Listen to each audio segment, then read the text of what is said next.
Orang dianggap berhasil, dianggap sukses, itu ukurannya dari finansialnya, dari kekayaan dunianya. Jadi maaf, orientasinya hanya soal penghidupan, bukan masalah kehidupan.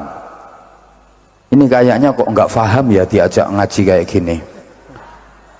Ini saya masih menerka-nerka ya, tingkat kemampuan dan pola berpikir jamaah Purbalingga itu kayak apa. Jadi mohon maaf kalau saya masih mengukur dulu. Takutnya yang saya hadapi ini ganteng-ganteng, cantik-cantik, cuma agak on gitu. Aku hampir ngomong GOBLOK Gus, tapi gak situ. Assalamualaikum warahmatullahi wabarakatuh.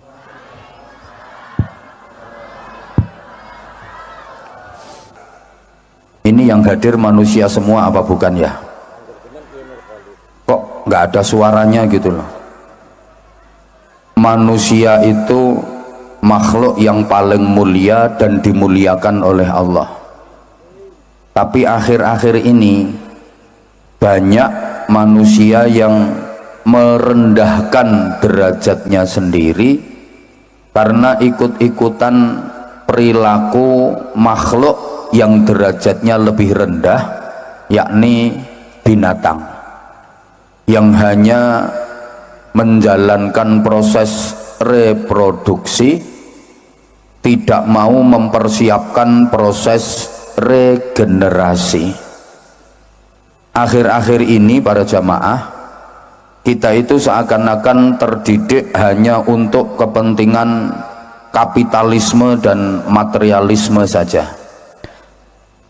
Segala sesuatu itu ukurannya materi, segala sesuatu diukur dari harta kekayaan duniawi. Di mana-mana orang dianggap sukses, dianggap berhasil, itu ukurannya bukan keilmuannya, keimanannya, akhlakul karimahnya, ketakwaannya, bukan. Tapi orang dianggap berhasil, dianggap sukses, itu ukurannya dari finansialnya, dari kekayaan dunianya. Jadi maaf, orientasinya hanya soal penghidupan, bukan masalah kehidupan. Ini kayaknya kok nggak paham ya diajak ngaji kayak gini. Ini saya masih menerka-nerka ya, tingkat kemampuan dan pola berpikir jamaah Purbalingga itu kayak apa. Jadi mohon maaf kalau saya masih mengukur dulu. Takutnya yang saya hadapi ini ganteng-ganteng, cantik-cantik, cuma agak on gitu. Aku hampir ngomong GOBLOK Gus, tapi gak situ.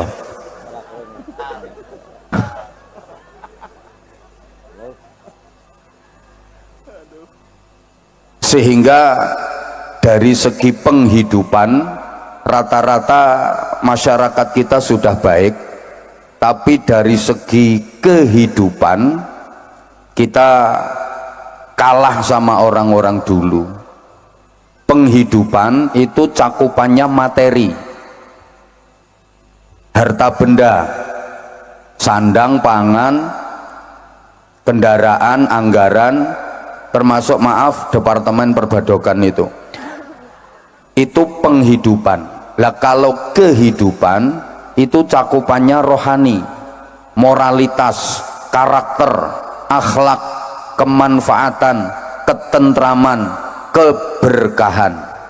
Orang-orang sekarang dari segi penghidupan rata-rata sudah baik, tapi dalam hal kehidupan kita kalah sama orang-orang dulu.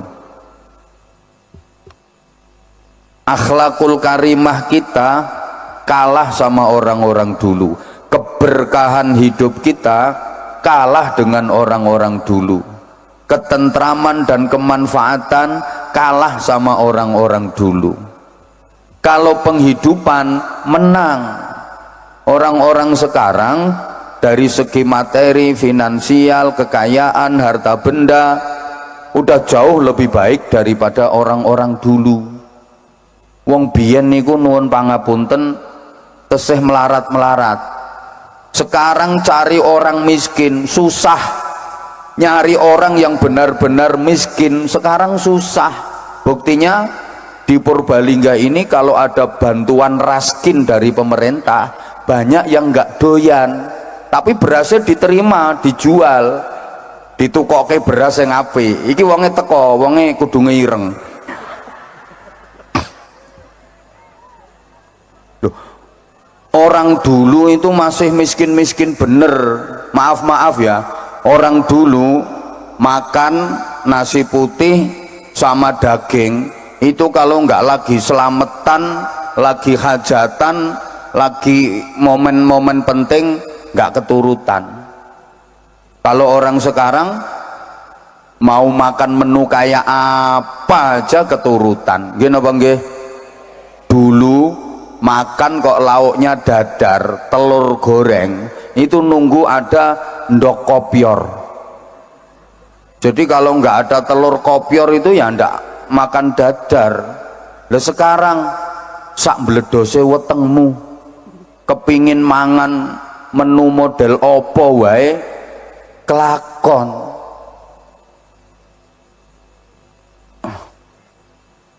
Makanya jangan heran di pengajian aja makanan seliweran. Dulu kalau ada orang sakit itu rata-rata penyakitnya karena kurang makan.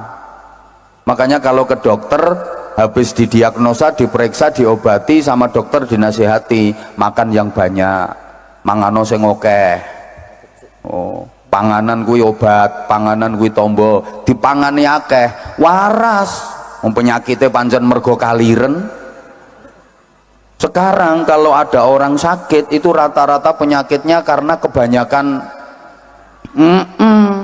makanya kalau ke dokter periksa sama dokter mesti diomongi sembarang-barang mbok emploki kabeh, jangan makan ini, jangan makan ini, kamu nggak boleh makan kacang kangkung karena kamu ini kolesterol, nggak boleh makan udang karena asam aurat, misalnya kayak gitu. Jadi penyakitnya orang sekarang itu penyakit kebanyakan makan enak gitu. Terus pakaian, orang dulu pakaiannya jelek-jelek, tambalan, bisa beli baju baru itu setahun sekali, nunggu lebaran. Itu pun anaknya orang kaya. Kalau anaknya orang miskin walaupun lebaran ya nggak bisa beli baju baru, baju lama itu diwenter. Masih ingat enggak bapak ibu dulu sekolah di SD itu dibelikan sepatu sama orang tua ya cuma sekali, iki diwet-wet nanti tekan kelas 6, jadi kakinya pendek neng sepatunya panjang wapi kaya Donald bebek, kegeden terus diganjeli gombal ngono kae. Lalu sekarang Masya Allah namanya pakaian itu berbagai mode, tiap minggu ada keluaran terbaru, modis, funky, trendy. Saniki golek uang sing klambine elek kangelan. Rumah, wah orang dulu rumahnya jelek-jelek. Sekarang coba nyari rumah jelek di Purbalingga udah hampir nggak ada. Kalaupun ada rumah yang dianggap jelek, dapat program bedah rumah. Gini apa nggih?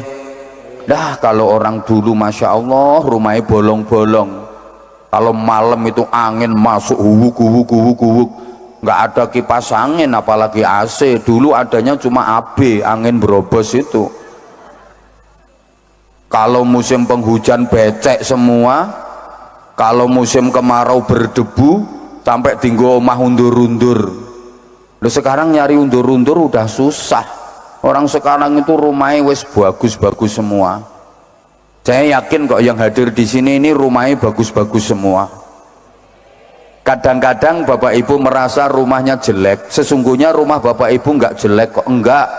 Hanya saja ada tetangga bangun rumah lebih bagus daripada rumahnya bapak ibu. Jadi rumahmu itu cuma salah posisi aja.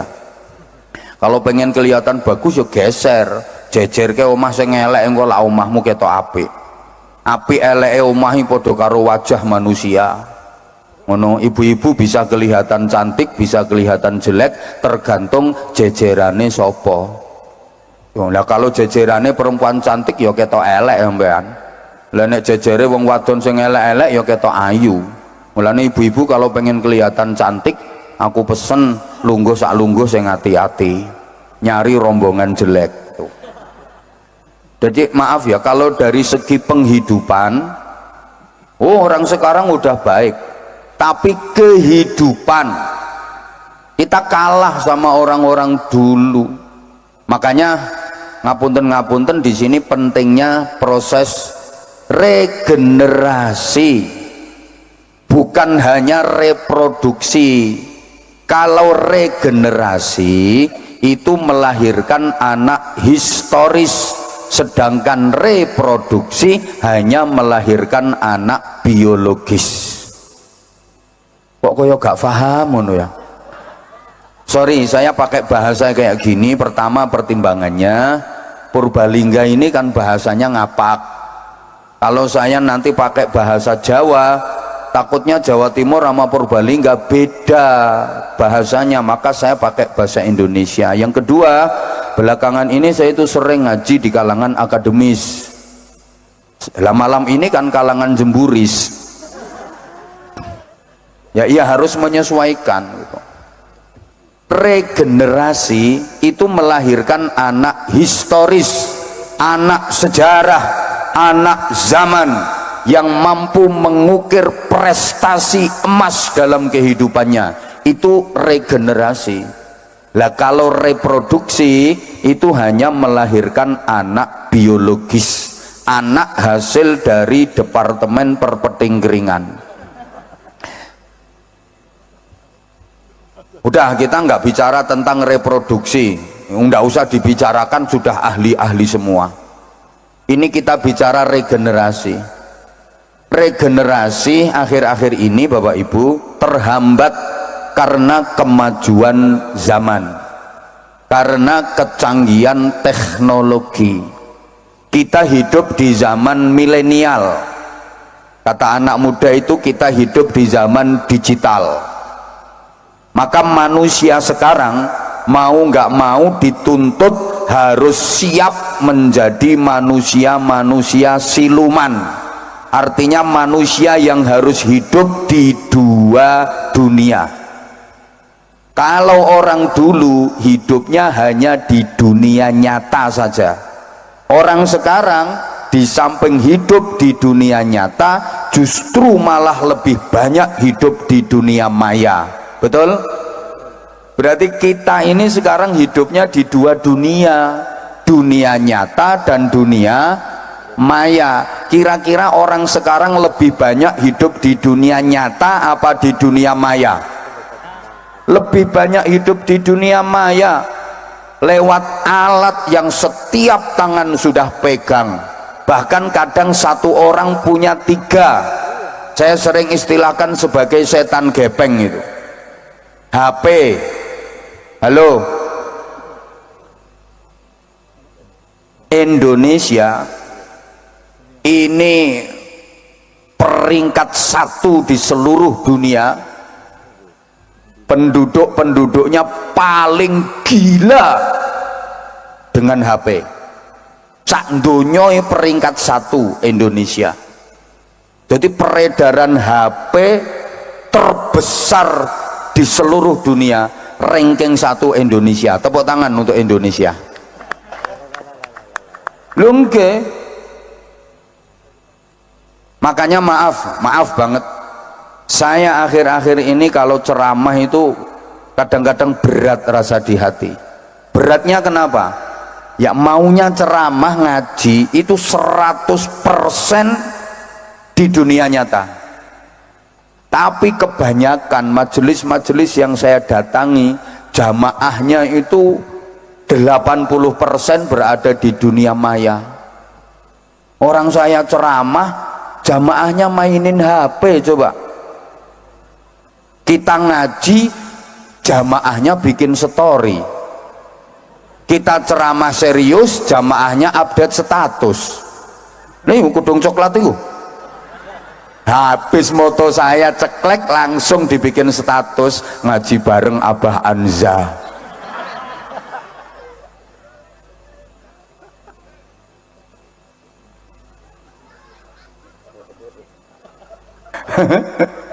Lu sekarang emang gitu kok.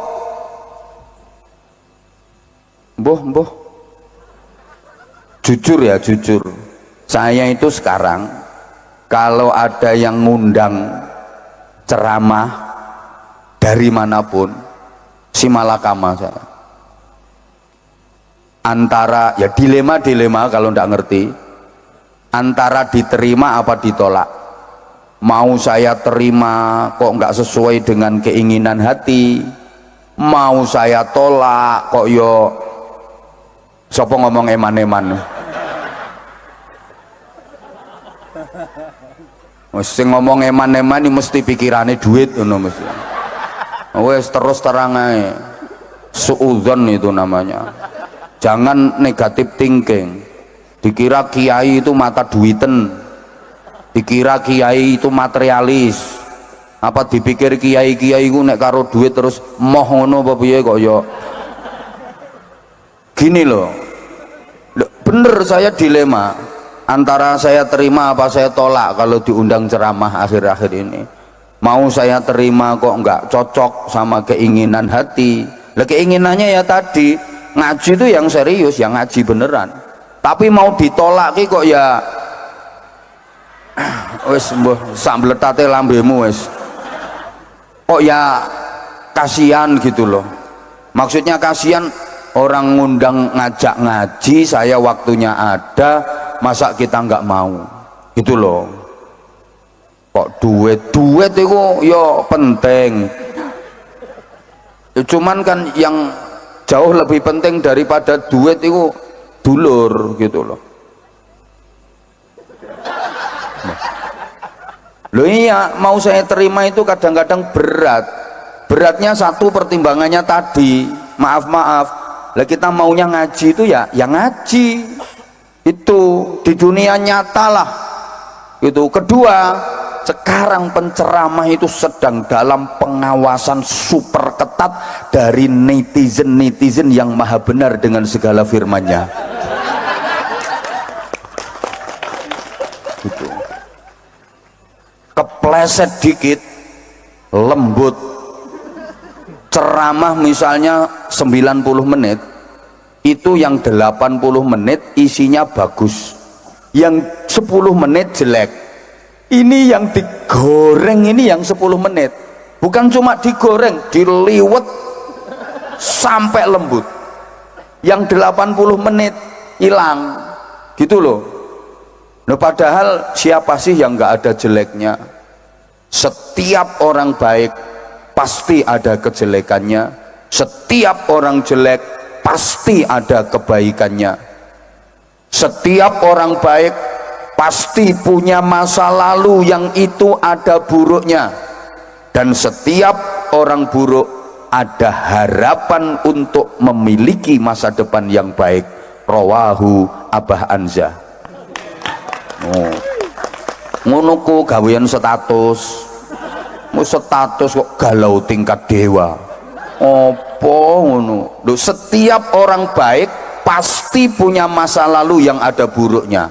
Ketua PCNU yang sekarang baik, kalau nggak baik nggak mungkin jadi ketua PCNU, tapi beliau pasti punya masa lalu yang ada buruknya.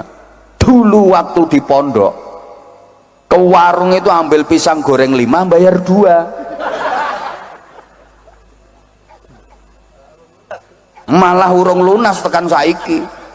Dulu ya suka nyuri mangga itu orangnya. Persis sebagaimana setiap orang buruk pasti ada harapan untuk memiliki masa depan yang baik. Padha karo saya sering sampaikan, setiap kebaikan itu pasti ada sisi buruknya, dan setiap keburukan pasti ada sisi baiknya. Ini kalau nggak dikasih contoh mesti orang paham. Soalnya yang saya hadapi ganteng-ganteng, cantik-cantik, cuma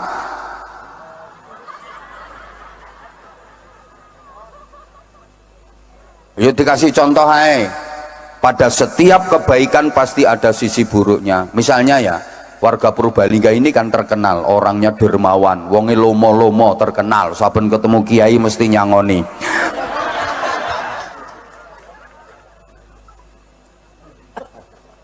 misalnya ibu ada pengemis ke rumah ibu kasih uang 100.000, wong pancen ibu terkenal lomo, minggu depan datang lagi pengemisnya, ibu kasih lagi 100.000, terkenal lomo kan uang Purbalingga. Minggu berikutnya datang lagi itu pengemis kasih lagi 100.000. Lah ibu kan lomo, pikirannya malah gini, ini pengemis kesini bukan maunya sendiri, ada yang menggerakkan. Siapa? Allah yang menggerakkan. Malah ini merupakan ladang pahala bagi saya. Ngono jare wong Purbalingga. Akhirnya tunggu langganan, tiap minggu datang dan terus dikasih 100.000. Baik apa baik? Orang banter baik apa baik? Baik, tapi itu ada sisi buruknya, ibu aja yang nggak tahu. Apa sisi buruknya? Bukankah Nabi menyatakan la yazalur rajulu yas'alun nas, kalau ada orang yang suka meminta-minta pada manusia, garis miring ngemis-ngemis, hatta ya'tiya yaumal qiyamah wa laisa fi wajhihi muz'atul lahmin, orang itu besok pada hari kiamat akan datang dengan keadaan di wajahnya sama sekali nggak ada dagingnya, alias jadi tengkorak, yang itu sebagai simbol bahwa dia penduduk neraka, dia ahli neraka. Kenapa kok sampai jadi tengkorak? Karena suka ngemis. Kenapa suka ngemis? Karena sampean paringi terus, berarti ibu punya jasa, ibu ikut berkontribusi membantu orang itu jadi tengkorak. Ayo api apa elek? Elek, mulane lek ana pengemis aja kei. Loh, seneng iki sing pelit-pelit iki, seneng iki sing cetil-cetil. Mah aku mau bantu dirimu dadi tengkorak. Ngono lho, Bu. Contoh lagi. Habis pengajian ini kan tadi hujan. Terus ada jamaah yang demam, panas menggigil. Ketemu sama ketua PCNO Gus Ulil. Gus Ulil kan kenapa Bu, panas Gus, panas Gus, habis pengajian semalam lo panas, soalnya penceramah ngoceh wae ora rampung-rampung, panas. Dibelikan paracetamol sama Gus Ulil, ini Bu diminum, habis minum paracetamol langsung sembuh, alhamdulillah. Ayo jawab sing banter, ngono ku Gus Ulil sae napa sae? Loh, orang banter maringi wong loro sakit diparingi obat sembuh, panas diparingi obat sembuh. Gus Ulil sae napa sae? Awon napa sae? Sae napa awon? Sae napa sae? Alhamdulillah, monggo dibidalaken ten kuburan. Loh, kan mantun disaksekne. Monggo dibidalaken ten makbarah sareng-sareng la ilaha illallah.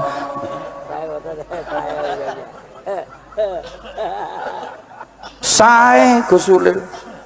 Tapi jangan lupa dalam kesayanane Gus Ulil tadi ada sisi buruknya. Apa itu?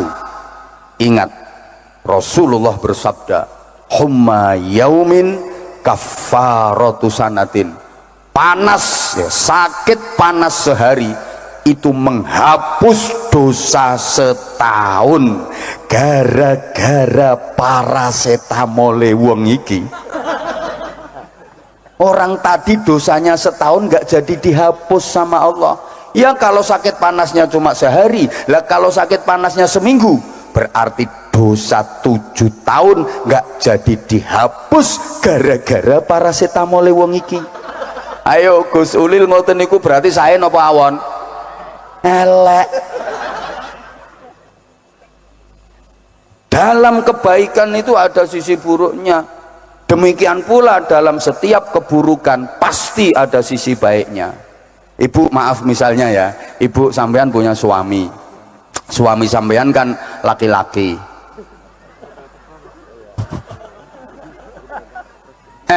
orang itu kejam, kasar, pelit pula, terus mulutnya itu suka ngata-ngatain ibu, cangkeme elek. ngapunten nggih, Jawa Timur ngomong cangkem ngene iki biasa, maaf biasa. Lek kene kan tabu. Purbalingga terkenal halus, di Purbalingga kan bahasanya cocot. Jadi gini ya, suami sampean itu masya Allah kotor mulutnya. Pagi belum ibu bikinin kopi, marah-marah ibu, dikata-katain, wis pokoknya binatang kaki 4 itu keluar semua. Kepala ibu dibentur-benturkan tembok. Dijawab, Bu, suami kayak gitu api apa elek? Leh ngomong elek kok kaya dendam ngono modele. Elek suami apaan itu? Padahal itu ada baiknya. Ayyumamra'atin sabarat ala su'i khuluqi zawjiha a'tahallahu ta'ala minal ajri mithla thawabi Asiyah. Istri yang sabar menghadapi buruknya akhlak suami, punya suami akhlaknya buruk banget, istrinya bisa bersabar melayani dengan baik, maka itu istri mendapatkan pahala seperti pahala yang didapat Asiyah binti Muzahim. Apa itu? Belum mati sudah diperlihatkan surganya. Ono wong lanang bantu ngetokke swargamu, Bu. Kuwi wong lanang elek apa apik? Apik. Makanya suami jelek itu, Bu, mempercepat istri masuk surga. Berbahagialah ibu-ibu sing duwe bojo elek, gampang mlebu swarga. Makanya tolong kalau suaminya udah jelek, akhlaknya jelek pula, tolong dirawat yang baik. Yo dibalsem, yo diblonyoi minyak kayu putih, tetap disayang. Kalau tidur perhatikan dengan seksama, nek perlu disenter nganggo HP. Alhamdulillah ya Allah, nyongi kok duwe ingon-ingon kaya ngene iki. Ngono. Maaf, ini diantara dampak, yang saya sebut setan gepeng tadi. Bukankah gara-gara HP itu orang sekarang jam tidurnya jadi pada mundur, betul? Sehingga banyak yang sholat subuhnya kesiangan, betul? Lah kalau orang dulu belum ada HP, bahkan TV listrik belum ada, sore udah pada tidur, jadi subuhnya tepat waktu. Sebelum subuh masih bisa sholat-sholat sunnah, subuh nggak kesiangan. Kan orang dulu tidurnya sore jam 9, 10 maksimal udah pada tidur. Makanya wong biyen ku anake akeh ya. Lah kan turune sore, dadi suwengi iki sik iso ping pira ngono.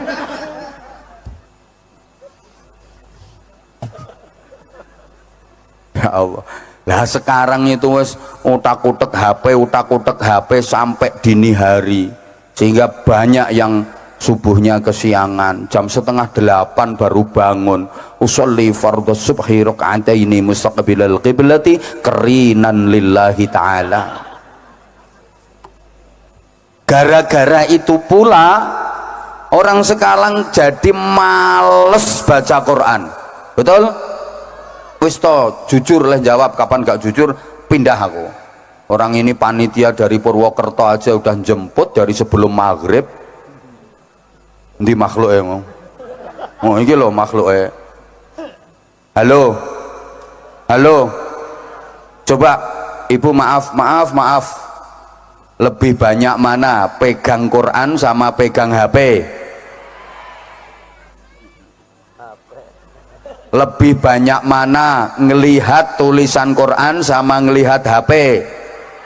Lebih banyak mana baca Al-Quran sama mentelengi HP?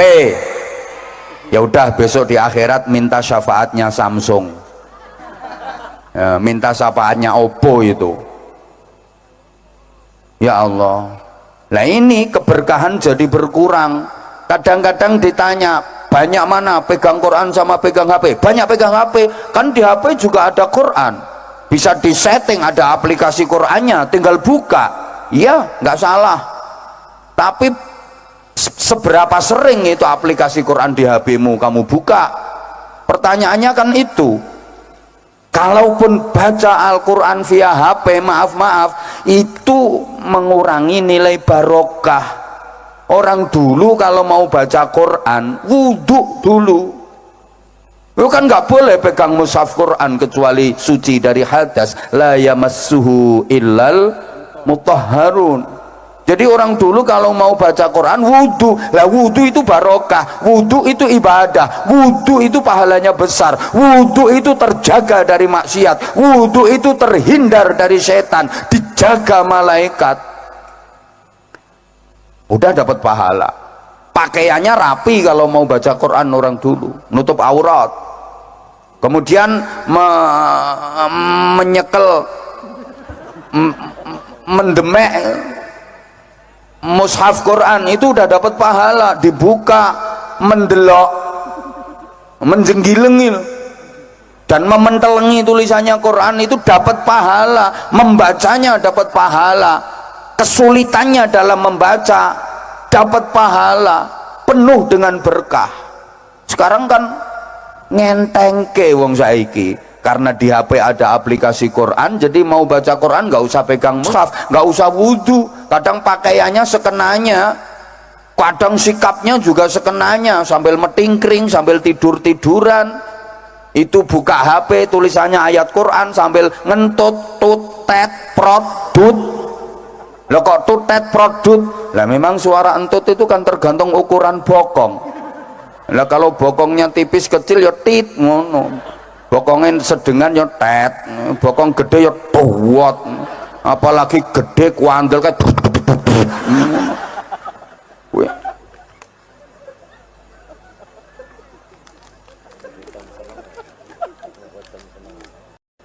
ya aku ki apa-apa tak teliti ya Bu.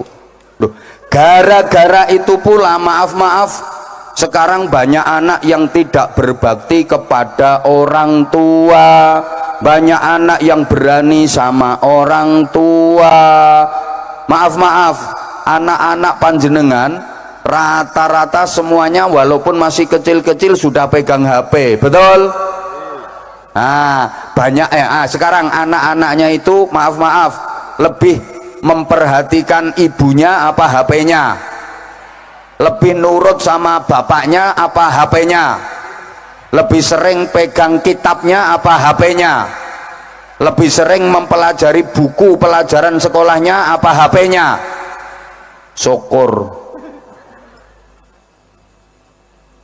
Kenapa seperti itu? Ya soalnya ibune yang ngono. Loh, ibu-ibu zaman dulu itu kalau habis maghrib ngaji, baca Quran, belum ada listrik, masih pakai sentir, gelumuan, kacamotane kuandel kae. Lah sekarang ibu-ibu kalau habis maghrib baca Quran apa tiktokan? Apik-apik ya. Ya itu. Duh, sekarang maaf, kadang-kadang ada nenek atau kakek kangen sama cucunya, akhirnya nenek kakek itu ke rumah cucunya, bukan putunya yang sowan simbah, malah simbahnya yang sowan putu saiki. Lah kalau mbahnya dateng kira-kira putune iku jagongi mbahe apa jagongi HP-ne? Halo? Ini diperhatikan apa enggak tuh aku ngomong ini? Allahumma sholli ala Muhammad. Ibu maaf ya, gara-gara itu pula sekarang dunia jadi terbalik. Banyak orang tua yang berbakti kepada anak. Sekarang gitu. Harusnya kan anak yang berbakti kepada orang tua, tapi sekarang malah orang tua yang berbakti kepada anak. Dulu orang tua itu kendel merintah anak, sekarang malah anak yang kendel merintah wong tuane. Gini apa nggih? Sekarang gitu. Banyak orang tua yang malah berbakti kepada anak. Kalau anak dulu itu berbakti sama orang tua, anak dulu itu manut-manut sama orang tua, urusan apapun manut sama orang tua, sampai baju pakaian apapun ya manut sama orang tua, dibeliin sama orang tua, sekolah manut pilihannya orang tua, ngaji mondok kemana manut pilihannya orang tua, sampai nikah itu manut pilihannya orang tua. Anak-anak dulu, betul? Iya, kadang jadi manten lungguhe singkur-singkuran no. Nggih, ndak kenal no. Itu pilihannya orang tua no. Mantenan singkur-singkuran, tapi yo tiap tahun procot lemana. Sekarang coba ibu misalnya punya anak perawan, terus ibu pilihkan jodohnya, no tak entuk no kae no yo, kae lo imam kae lo no, kayak bocah surgep ning masjid no, ibu seneng, mah bu nyonge ora seneng no. Manut. Ora ana wong tua pengen nyusahne anak, ibu ya oleh bapakmu ya manut mbahmu, nyatane uripe ya kepenak, mah nyange ora seneng kok, manut mah. Lah nek ibu maksa ya imam kon ngrabi rika ngono. Ini anak sekarang seperti itu. Nah, karenanya para Purbalingga belum dengar ya, sekarang hitungannya per menit. Gini, oke, saya hanya ingin sampaikan rumusan sederhana terkait pendidikan anak, karena bicara TPQ Al-Quran, ini Al-Quran ini pendidikan dasar. Nanti kita kaitkan kalau waktunya mencukupi, kalau nggak mencukupi ya kapan-kapan ngundang lagi lah. Jangan sampai anak itu nggak bisa baca Al-Quran, Bu. Jangan sampai anak nggak bisa baca Al-Quran. Ini sekarang yang lagi memprihatinkan pula, anak sekarang itu belajar Al-Quran cepat bisa dibanding anak dulu. Cepat bisa anak sekarang, karena sekarang banyak metode-metode praktis, metode cepat cara belajar Al-Quran. Betul? Betul? Kalau dulu, Masya Allah, dulu itu semua rata-rata pakai Qaidah Baghdadiyah itu. Kalau di daerah saya namanya turutan. Di sini apa? Sami ke? Dulu kan gitu. Ngaji Quran itu pakai Qaidah Baghdadiyah, pakai turutan. Mulai menghafal huruf hijaiyah. Alif, ba, ta, ca, jim, ha, kho, dandang, rusa. Dal, gal, ro, za, sin, shin, sob, dot. Ain ghain fa qaf kaf lam mim nun wawu ha lam alif hamzah ya dulu.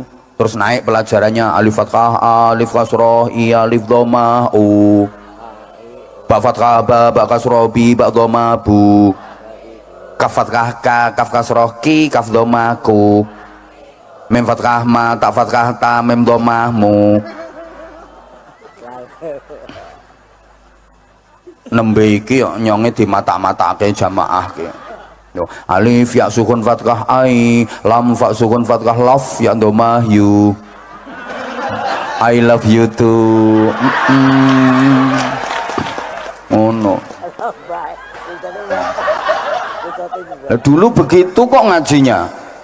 Alif ya sukun fathah ai, mim sin sukun kasroh mis ya dhammah yu. Aku juga kangen kok sama kamu. Dulu kan begitu ngajinya. Kalau turutan sudah khatam, baru mulai mancek ngaji Al-Quran. Itu ngaji Qurannya ngedep kiai, ngedep bunyai, musyafahah, per huruf disetorkan, tidak disebut khatam, tidak dinyatakan khatam sebelum 114 surah 30 juz utuh semuanya dibaca setoran di hadapan gurunya.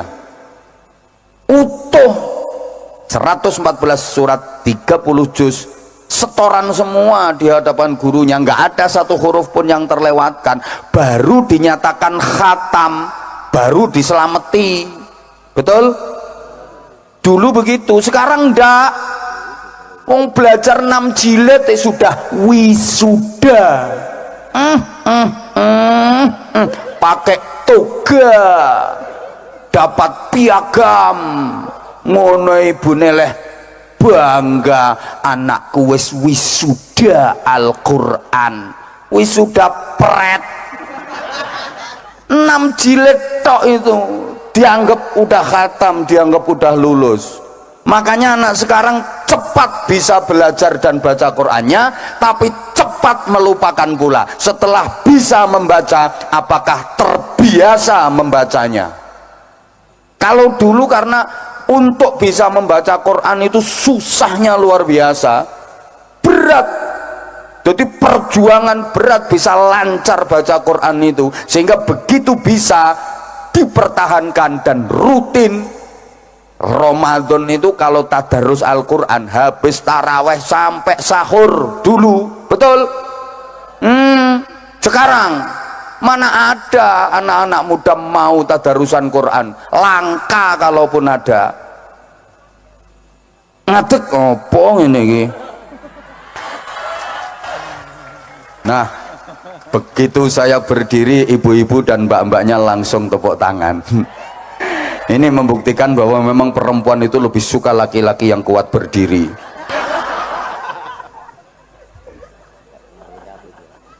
Sembuh. Nah ini maaf, terus anak dulu setelah khatam ngaji Al-Quran 30 juz, lanjut belajar plus tajwidnya itu udah dihafalin tajwidnya itu, mulai Syifaul Jinan, Tuhfatul Atfal, munggah terus. Habis itu ngaji kitab, lanjut sampai rabi masih ngaji kalau anak dulu, betul? Sekarang habis wisuda TPQ Arina Manasikana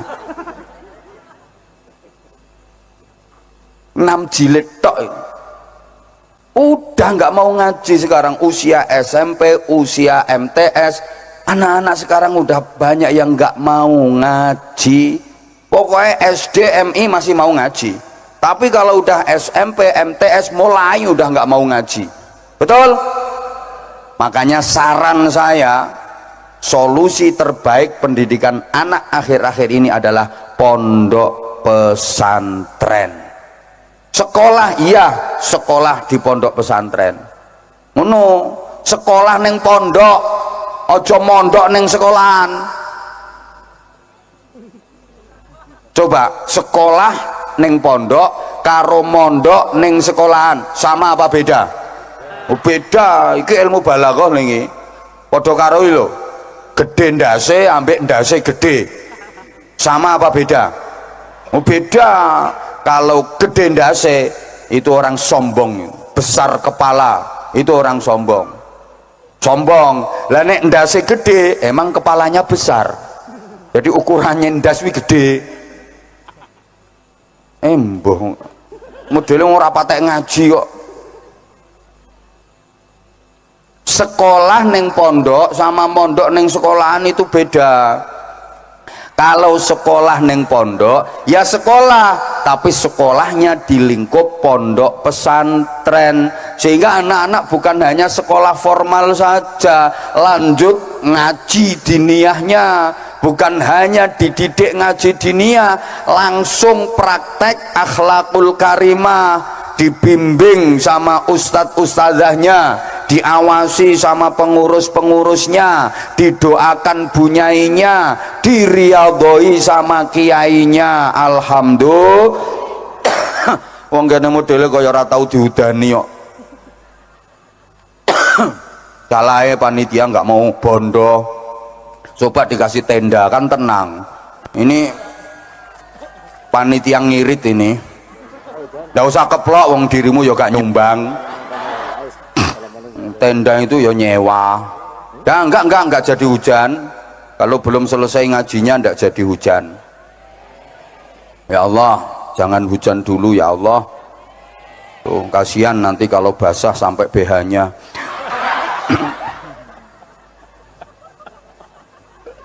Itu ada yang udah persiapan kemulan plastik itu. Allahumma sholli ala Muhammad. Ibu udah taring ke saya, ini waktunya udah mepet. Di antara keistimewaannya Al-Quran dulu, sebelum nanti kita ke rumusan sederhana yang saya janjikan, kalau tidak cukup waktunya sekali lagi saya mohon maaf ya, kapan-kapan lagi. Di antara keistimewaannya Al-Quran, yang setebal itu, sebanyak itu, bisa dihafal di luar kepala tanpa terlewatkan satu huruf pun. Tidak ada di dunia ini kitab atau buku yang setebal Al-Quran yang bisa dihafal seluruhnya tanpa ada yang kelewatan satu huruf pun. Tapi kalau Quran bisa, sehingga di mana-mana kita sering mendengar ada musabaqah hifdzil Quran, lomba hafalan kitab suci Al-Quran, tanpa mengurangi rasa hormat kita kepada saudara-saudara kita yang beragama lain. Rasa-rasanya kok belum pernah ada ya lomba hafalan kitab suci agama lain. Jenengan nate pireng lomba hafalan kitab Injil, lomba hafalan kitab Weda, lomba hafalan kitab Tripitaka? Karena sepinter-pinternya pemeluk agama lain gak bakal ada yang bisa hafal kitab sucinya utuh, tidak ada yang kelewatan satu huruf pun. Tapi Al-Quran yang begitu tebal, begitu banyak, ayatnya banyak yang mirip-mirip, itu lo bisa dihafal. Ini kalau nggak campur tangan Allah nggak mungkin. Malah banyak kok anak-anak itu yang masih umur 8 tahun, 9 tahun sudah hafal Quran. Banyak itu anak umur 8 tahun, 9 tahun, apalagi anak-anak umur 57 tahun yang sekarang kemulan plastik itu.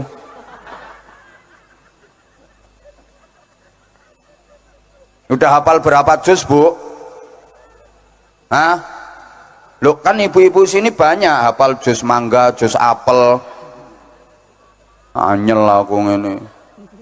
Malah ada orang yang maaf punya keterbatasan penglihatan, sama Allah ditakdir nggak bisa melihat. Mbok rati reken aku rati gatekke kok. Lanjut apa ndak? Oke. Banyak orang yang tidak bisa melihat, ditakdir buta sama Allah, tapi hafal Quran 30 juz utuh, nggak ada yang kelewatan satu huruf pun. Itu yang nggak bisa ngelihat. Lah yang matanya melorok kayak yang ada di depan saya sekarang, orangnya payungan itu malah plastik lemek gue payungan.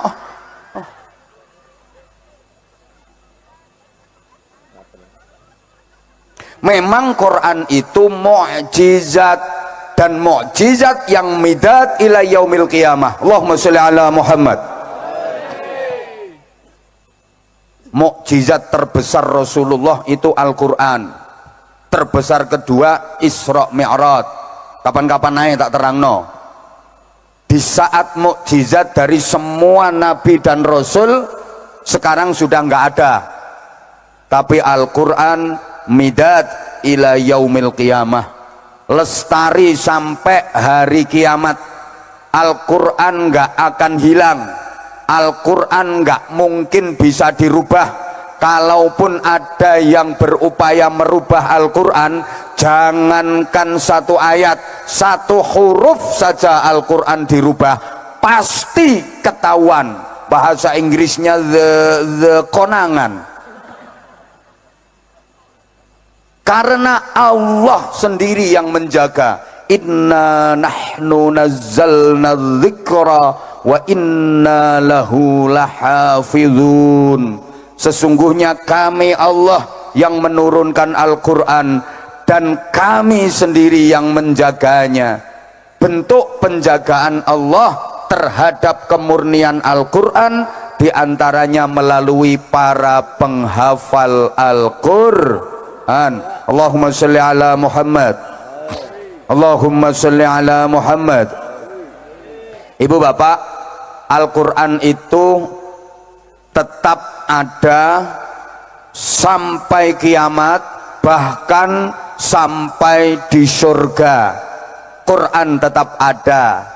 Mang titeni benjang Bapak Ibu, mbok menawi panjenengan niki kok sios mlebu swarga, menawi sios kok amin, sios duka mboten ketingale mboten sios wong dikai ngaji umek perkara nata plastik. Lanjut mboten niki. Duh, kalau minta lanjut perhatiin dong, aku tuh orangnya paling nggak suka kalau dicuekin. Aku jauh-jauh dari Bojonegoro ke sini tuh demi kamu sayang. Kok kamu nyuekin aku sih? Halo, halo, lanjut betul. Oke, misalnya jenengan benjang kok sido mlebu swarga, di sana masih tetap ada Al-Quran. Kalau mukjizat nabi-nabi yang lain sekarang udah nggak ada. Mukjizat nabi-nabi yang lain bahkan sekarang udah bisa diterjemah dalam sainitas modern, ilmu pengetahuan modern. Contoh, ya Allah, berarti ngajinya udah disuruh selesai ini berarti. Bentar ya Allah, nanti kita minta ke Allah supaya hujannya reda, tapi tolong diperhatikan dulu. Mukjizat dari para nabi dan para rasul semuanya selain Al-Quran itu sekarang udah nggak ada, udah bisa diterjemah bahkan dengan ilmu pengetahuan modern. Contoh, Nabi Musa itu punya mukjizat tongkat, kalau dipukulkan ke Laut Merah jedet, lautan terbelah, terbentang jembatan menyelamatkan Nabi Musa dan kaumnya dari kejaran Raja Fir'aun dan bala tentaranya. Sekarang udah bisa diterjemah, antara Surabaya dengan Madura itu ada selat yang sangat lebar, sekarang udah ada jembatan namanya Suramadu, lebih panjang daripada jembatan Nabi Musa. Halo, ya Allah. Nabi Sulaiman punya mukjizat, bisa bicara dalam bahasa binatang. Sekarang pemain-pemain sirkus yo bisa. Binatang-binatang diperintah apa? Ngikut tok. Nabi Ibrahim punya mukjizat, dibakar api ndak mempan. Kabare limbati yo ngono. Ya Allah, ya Allah. Mukjizat Al-Quran midad ila yaumil qiyamah. Allahumma sholli ala Muhammad. Pun diantara bentuk kemuliaan Al-Quran, apapun dan siapapun yang berhubungan dengan Al-Quran pasti menjadi mulia. Al-Quran itu sangat mulia, diturunkan oleh Allah yang maha mulia melalui perantara malaikat Jibril. Maka dari semua malaikat, Jibril adalah malaikat yang paling mulia, disampaikan kepada Nabi Muhammad sehingga Nabi Muhammad menjadi nabi yang paling mulia. Turunnya pada bulan suci Ramadan, maka dari semua bulan-bulan yang ada, Ramadan menjadi bulan yang paling. Turunnya pada satu malam yang disebut Lailatul Qadar, inna auzalnahu fi lailatil. Maka dari semua malam yang ada di jagat raya semesta ini, Lailatul Qadar menjadi malam yang paling. Sehingga tempat manapun di permukaan bumi yang digunakan untuk mempelajari Al-Quran pasti akan menjadi tempat yang paling. Orang yang mau mengajar Al-Quran pasti menjadi orang yang mau mengaji, mempelajari Al-Quran pasti menjadi orang yang. Orang tua yang mengarahkan anak-anaknya untuk belajar Al-Quran pasti menjadi orang tua yang. Pokoknya semua yang berhubungan dengan Al-Quran pasti menjadi Allahumma sholli ala Muhammad. Nah, pejabat yang dukung lembaga-lembaga pendidikan Al-Quran juga akan menjadi pejabat yang nek nyumbang. Maka untuk itu mohon keikhlasan Bapak Ibu panjenengan semua dan seluruh jamaah. Ini ada permintaan dari pengurus, dari panitia, infak panjenengan semua yang dijariahkan untuk TPQ Arina Manasikana. Berapapun nanti yang panjenengan infakkan akan bernilai jariah. Artinya jariah itu mengalir, pahalanya terus mengalir ila yaumil qiyamah. Sekali panjenengan ngasih ini nanti, maka panjenengan sudah dapat pahala, dan itu enggak henti-henti, terus pahalanya sampai kiamat. Alhamdulillah. Sampean misalnya sedekah kepada pengemis misalnya, ya ketika sampean sedekah itu dapat pahala, tapi setelah itu selesai. Beda dengan jariah ke TPQ, ke madrasah, ke pondok-pondok pesantren, ke masjid-masjid, itu terus dan terus selama TPQ Arina Manasikana masih digunakan untuk proses belajar mengajar, lebih-lebih belajar Al-Quran. Selama itu pula jenengan terus dapat pahalanya. Oleh karenanya sekali lagi Bapak Ibu, mohon siapkan infak terbaik panjenengan. Panitia segera keliling, panitia departemen pengemisan. Ya ndak apa-apa ngemis akhirat, justru panitia membantu kita, memudahkan kita sambil kita bersolawat, sambil nunggu hujannya insya Allah reda sebentar lagi. Yuk sambil bersedekah, sambil bersolawat Bapak Ibu sing ikhlas betul-betul, monggo bareng-bareng maca solawat Jibril dipandu sama grup solawat. Kok dibungkus wesan terbangnya.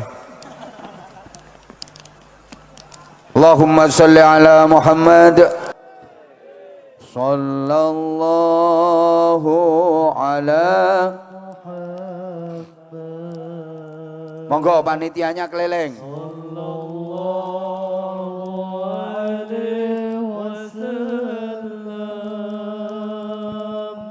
Sallallahu ala Muhammad. Sallallahu alaihi wasallam. Ibu-ibu sareng-sareng sedaya jamaah bareng. Sallallahu alaihi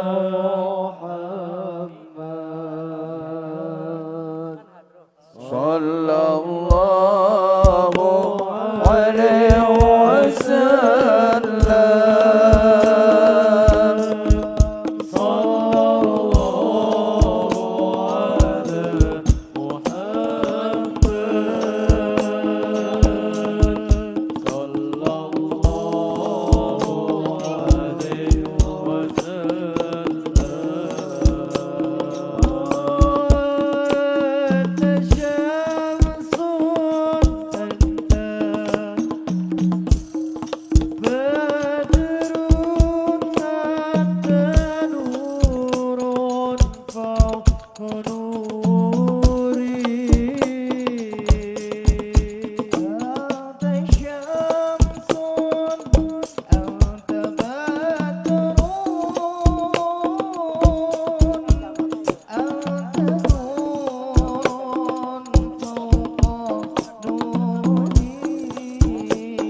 Allah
Mudah-mudahan semuanya termasuk min ahlil Quran.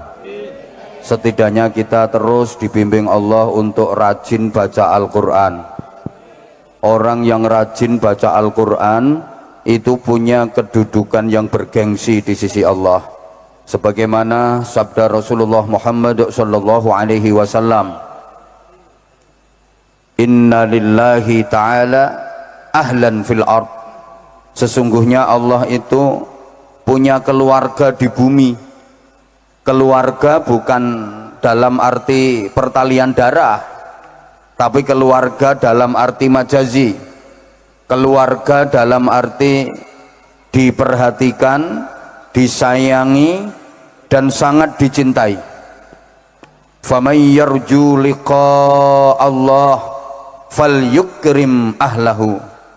Siapa yang ingin berjumpa dengan Allah dalam keadaan diridhai, maka hendaklah dia memuliakan keluarganya Allah. Mendengar ini, para sahabat heran dan bertanya, hal lillahi ahlun ya Rasulullah, apakah Allah punya keluarga wahai Rasulullah? Nabi menjawab, na'am, lillahi ahlun. Ya, Allah punya keluarga. Man haula, siapa mereka? Ahlullah humul ladzina yaqra'una al-Qur'an ghuduwwan wa 'ashiyya. Keluarga Allah itu adalah orang-orang yang rajin baca Al-Qur'an, orang-orang yang rajin baca Quran, orang-orang yang banyak baca Quran dianggap sebagai keluarga Allah. Orang-orang yang rajin baca Quran, banyak baca Quran, sangat diperhatikan Allah, disayangi Allah, dicintai Allah. Bahkan Nabi melanjutkan sabdanya dengan bersumpah, wallahi man akramahum akramahullah. Demi Allah, siapa saja yang memuliakan mereka, keluarga Allah, para pembaca Al-Quran, maka dia juga akan dimuliakan oleh Allah. Waman ahanahum ahanahullah. Dan barang siapa yang merendahkan, meremehkan keluarga Allah, para pembaca Al-Quran, maka dia juga akan direndahkan, dia juga akan diremehkan oleh Allah. Berarti Orang yang rajin baca Quran sangat diperhatikan Allah, sangat dicintai Allah, dimuliakan Allah. Sampai pun siapa saja yang memuliakan pembaca Al-Quran ikut jadi mulia. Siapa saja yang meremehkan para pembaca Al-Quran ikut jadi remeh. Pembaca Quran itu dekat sama Allah. Man arada ayyatakallama ma'allah falyaqra'il Qur'an. Nyun ngapunten nggih, rondo akeh dalile. Kuwatir dianggap ora iso ngaji. Soalnya iki wayahe rame mau ada wacana sertifikasi penceramah. Jadi nek ora entuk sertifikat, ora entuk ceramah, Gus. Sampeyan barang iso ngaji pora. Nek ora entuk sertifikat, ora entuk ceramah.